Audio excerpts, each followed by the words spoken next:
আজ এই ভিডিওতে আমি তোমাদের কয়েকটা গুরুত্বপূর্ণ কথা বলতে চাই। তোমরা জানো গতকাল এসএসসি ওয়েবসাইটে একটা নতুন নোটিশ প্রকাশ হয়, যেখানে 100 জনের মিউচুয়াল ট্রান্সফারের একটা বিজ্ঞপ্তি আসে। এর ফলে সামগ্রিক এই নিয়োগ প্রক্রিয়া কি প্রভাব ফেলবে এবং আর একটা বিষয় যে 2025 ওএমআর পাবলিশ কেন হচ্ছে না, যেখানে সরকার নাকি কোর্টে বলেছে জিরো টলারেন্স নীতি ওনারা বিশ্বাসী। খুব ভালো কথা। এসে 2025 ওএমআর পাবলিশটা কোথায় হচ্ছে, এবং তাই নয়, ব্যাকওয়ার্ড ক্লাস নাকি গতকাল একটা বিজ্ঞপ্তি প্রকাশ করেছে যে চলতি নিয়োগ প্রক্রিয়ায় 7% ধরেই নিয়োগ হবে। এটা মারাত্মক কথা। আমি সেটা নিয়ে একটা ভিডিও দেব, আজকেই দেব। আমি কিছু কথা বলতে চাই ওই সম্পর্কে। একটু ভিডিওটা স্কিপ করো না, সবটা দেখো, চ্যানেলটা সাবস্ক্রাইব করে দিও এসএসসি, পিএসসি এবং গ্রুপ সি গ্রুপ ডি গুরুত্বপূর্ণ আপডেট পাওয়ার জন্য। তো আজকে ভিডিওর আমি প্রথম বলি যে আমরা দেখলাম যে এসএসসি ওয়েবসাইটে 100 জন টিচার্সের মিউচুয়াল ট্রান্সফারের অর্ডার এসেছে। অর্থাৎ মিউচুয়াল ট্রান্সফার, এটা কিন্তু জেনারেল ট্রান্সফার নয়, মিউচুয়াল ট্রান্সফার। এখানে অনেকে প্রশ্ন উঠছে, এখন যে কাউন্সেলিং হচ্ছে 11-12-এ স্কুলে, তারা স্কুল চুজ করবে, 9-10-এর যে এখন ভেরিফিকেশান হচ্ছে, হয়তো কিছুদিন পর থেকে ইন্টারভিউ কাজ শুরু হবে, তারপর সেখানে কাউন্সেলিং হবে, স্কুল চুজ করার বিষয় আছে। এই যে মিউচুয়াল ট্রান্সফারটা হচ্ছে, এর ফলে তো পুনরায় তো সমস্যা হবে। ক্যান্ডিডেটটা স্কুলে যাবে, পুরো স্কুলে ওই সাবজেক্টটা নেই, ভ্যাকান্সি ফাঁকা নেই, পূরণ হয়ে গেছে। যারা একটা ভাবছো, সম্পূর্ণ একটা ভুল ভাবছো। কেন বললাম? এটা mutual transfer, not general transfer. মনে করো এই স্কুলের কোনো টিচার্স, সাপোজ কোনো ফিজিক্সের টিচার বি স্কুলে যাচ্ছেন, বি স্কুলের টিচার এখানে আসছেন, কাজে এর ফলে কিন্তু সামগ্রিক অসুবিধা হওয়ার কথা নয়। এবং আগামী দিনে এখনো অবধি যা ভ্যাকান্সি ক্রিয়েট আছে, তার ভিত্তিতে একটা সার্ভে বা একটা ওভারঅল রিভিউ কিন্তু করা আছে কমিশনের কাছে। সেগুলো চেঞ্জ হবে না, এবং সেক্ষেত্রে কিন্তু কাউন্সেলিংয়ের ক্ষেত্রে আশা করা যাচ্ছে যে এটা মিউচুয়াল ট্রান্সফার, সেক্ষেত্রে ওই সম্বন্ধে সমস্যা হয়তো হবে না। আমি তবু তোমাদের বলবো, যাদের কাউন্সেলিং আগামীতে আছে, তোমরা কিন্তু অবশ্যই স্কুলের লিস্ট পেলে তোমরা সেখানে দেখে নিও যে ওই স্কুলে ভ্যাকান্সি আদৌ আছে কিনা।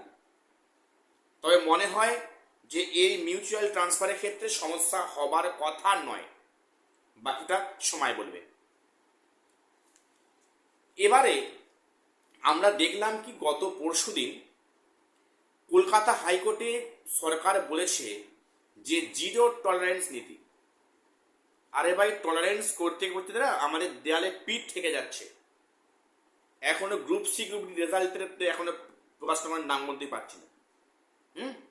আর এই নিয়োগ প্রক্রিয়া 7-17 করে করে না আমাদের জীবনটা কয়লা হয়ে যাচ্ছে। বিশ্বাস করো আর না করো, 7 আর 17, 7 যদি হয়, যে কি হয়রানি হবে, সেকেন্ড এসএলএসটি যে আরও আইনি পেঁচে পড়বে, কথাটা দেখে নিও। আর নিয়োগ 31 আগস্ট, আশা ছেড়ে দাও, 7% নিয়োগ হয়।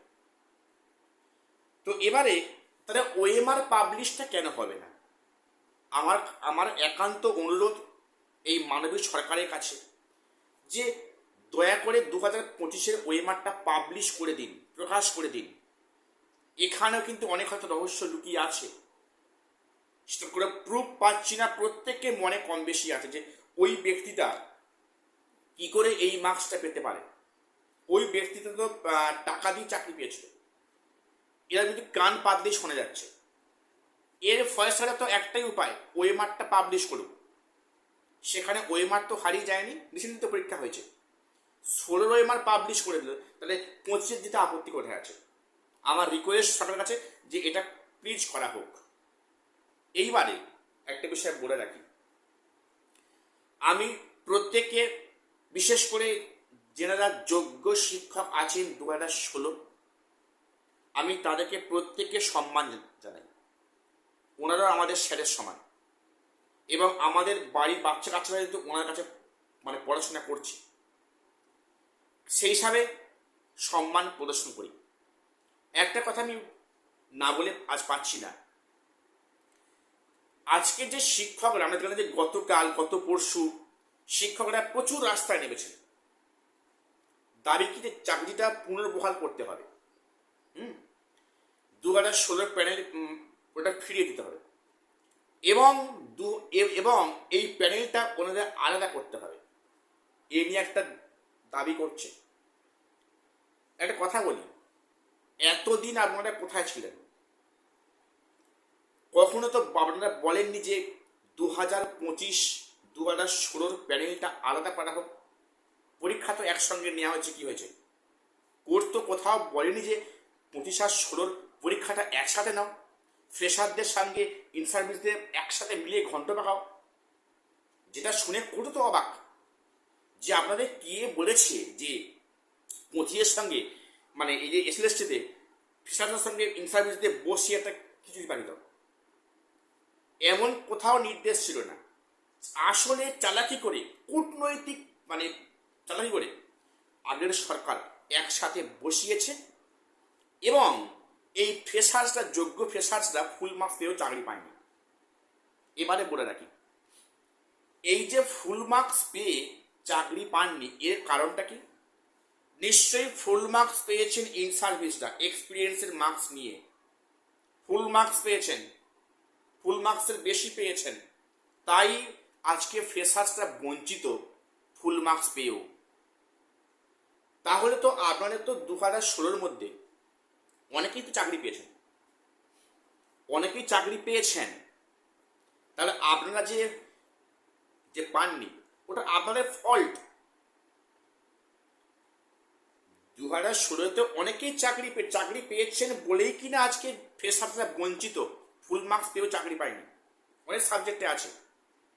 হ্যাঁ, তাহলে আপনাদের মধ্যে তো অনেকেই তো ফুল মার্কস পেয়েছেন, তাহলে আপনারা কেন সেটা পাশ করতে পারেননি বা সেটা আপনারা উত্তীর্ণ হননি? এখন বলছেন যে প্যানেলটা আলাদা করা, এটা যদি আগে বলা হতো যে না এটা পরীক্ষাটা হচ্ছে, এটা শুধুমাত্র 2016 প্যানেল থেকে নিয়ে হবে, এখানে কেন ফ্রেশার্সরা পরীক্ষায় মানে বসবে বলা হয়েছে। আর এবারে তো পরীক্ষার তো কোশ্চেন অনেকটা ইজি হয়েছিল, যার ফলে যারা পড়াশোনা করেছে তাদের অনেকেই ফুল মার্কস পেয়েছে। সেক্ষেত্রে আপনারা এখন যে দাবিটা করছেন, এটা আগে উচিত ছিল যে এই পরীক্ষাতে ফ্রেশারদের সঙ্গে ইন সার্ভিসদের কেন একসাথে হবে, যদিও একসাথে হয়েছে প্যানেলটাকে আলাদা করা হোক, মানে 16 আর 25 প্যানেলটা আলাদা করা হোক।